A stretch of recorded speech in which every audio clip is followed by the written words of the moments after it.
정애 21세 셀리더 박인영입니다.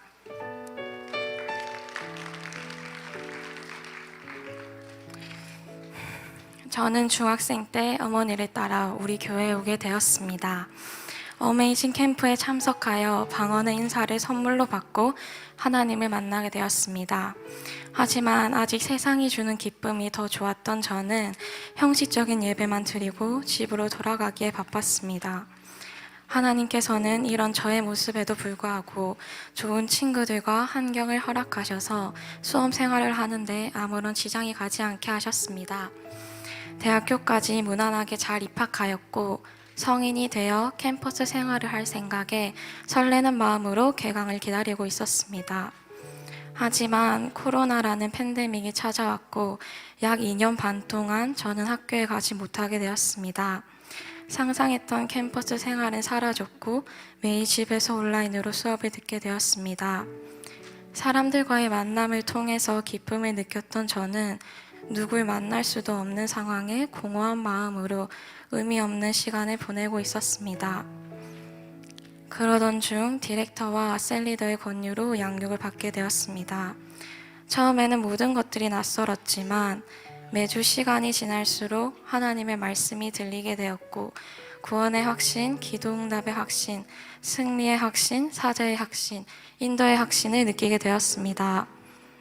양육을 받게 되면서 자연스레 교회에 있는 시간이 길어졌고 은혜의 자리에 나아오게 되었습니다. 하나님께서는 처음으로 드린 금요철야 예배에서 저의 마음을 어루어 만져주셨고 네가 어떤 모습을 하고 있던 나는 있는 모습 그대로 너를 사랑한단다라고 말씀하여 주셨습니다.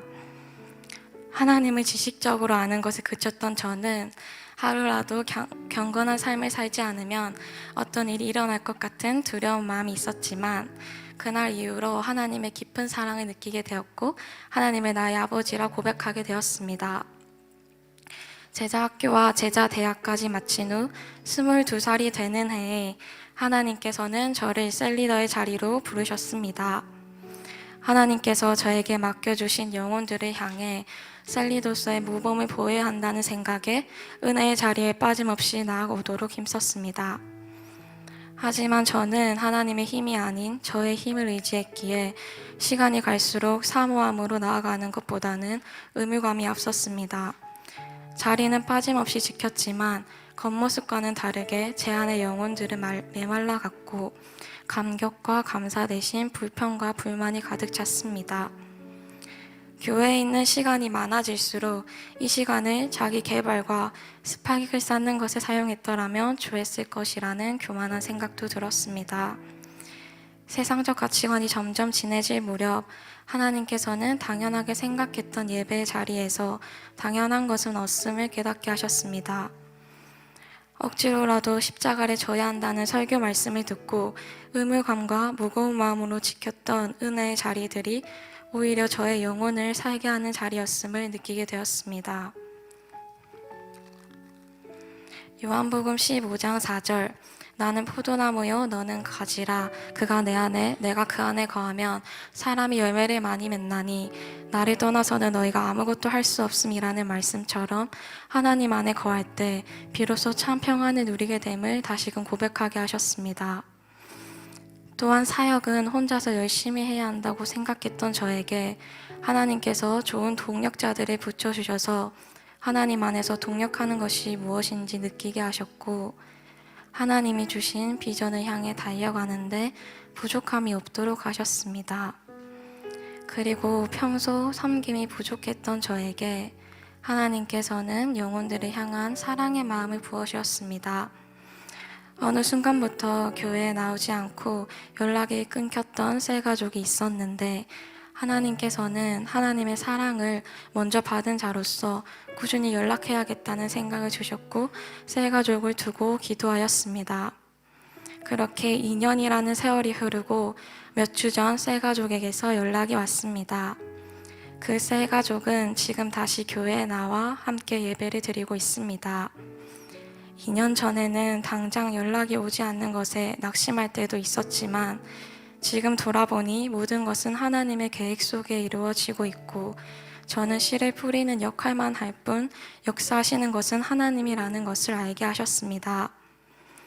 무엇보다 청년 공동체 수련회와 전가족 수련회 그리고 필리핀 아울리치를 통해 전도의 기쁨을 느끼게 하셨고 수많은 사람들이 예수님을 영접하는 놀라운 역사를 두 눈으로 직접 보게 하셨습니다. 그럼에도 가족에게 복음을 전하는 것은 왠지 모르게 더욱 어려웠고 두려운 마음이 있었습니다. 하지만 하나님께서는 믿지 않는 외삼촌에게 백지 전도를 하라는 말씀을 주셨습니다. 평소 기독교에 대해 좋지 않은 시선을 가지고 있던 삼촌이었기에 떨리고 두려운 마음이 가득했지만 하나님께서는 제 입술을 주관하셔서 담대히 복음을 전하게 하셨습니다. 감사하게도 외삼촌은 영접 기도까지 따라하셨고 하나님께서 하셨음을 보게 하셨습니다. 이러한 하나님의 역사하심을 통해 정말 가치 있는 것은 영혼을 살리는 것임을 다시 한번 확신하게 되었습니다. 지금 저는 대학교 졸업 후 취업을 준비하고 있습니다. 불안한 상황 가운데서도 평안함을 주시고 제 삶을 계획하실 하나님을 의지하며 나아가길 소망합니다. 앞으로 저의 직장 생활을 통해 하나님 나라의 확장이 이루어지기를 기대합니다. 이렇게 주님의 전도 제자로 양육해 주신 스승 되신 우리 목사님께 감사드립니다. 그리고 제가 미처 보지 못하고 느끼지 못할 때에도 늘 저를 보호하여 주시고 함께하여 주시는 하나님께 감사드립니다. 이 모든 영광을 하나님께 올려드립니다.